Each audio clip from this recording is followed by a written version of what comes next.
যাতে চাকরিতে নিয়োগ হয়, সরকারি চাকরিতে নিয়োগ হয়, এবং বিদ্যমান যে কোটা পদ্ধতি রয়েছিল যে 56% কোটা, সেই কোটার বিরুদ্ধে আমরা সংস্কার চাইছিলাম। আমরা বলছিলাম যে এই যে কোটা পদ্ধতি আছে যেখানে 56% নিয়োগ হয় কোটার মাধ্যমে এবং 44% মাত্র নিয়োগ হয় মেধার ভিত্তিতে, আমরা মনে করছি বলছি যে একটা রাষ্ট্রে এটা কোনো পদ্ধতি হইতে পারে না চাকরিতে। তার বিরুদ্ধে আন্দোলন করছি, রক্ত দিচ্ছি এবং সরকার এটা মেনে নিয়েছিল। আমরা চাইছিলাম কোটা সংস্কার, সরকার নিজেই সম্পূর্ণ কোটা বাতিল করছে। আজকে হঠাৎ করে কেন শিক্ষার্থীদের সাথে কোনো ধরনের আলোচনা না করে কেন হঠাৎ করে হাইকোর্ট আজকে এই ধরনের রায় দিয়েছে?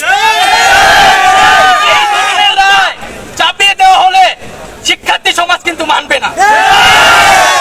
বন্ধুগণ, আজকে হাইকোর্ট যে রায় দিয়েছে আমরা এই রায়কে ঢাকা বিশ্ববিদ্যালয়ের শিক্ষার্থীদের পক্ষ থেকে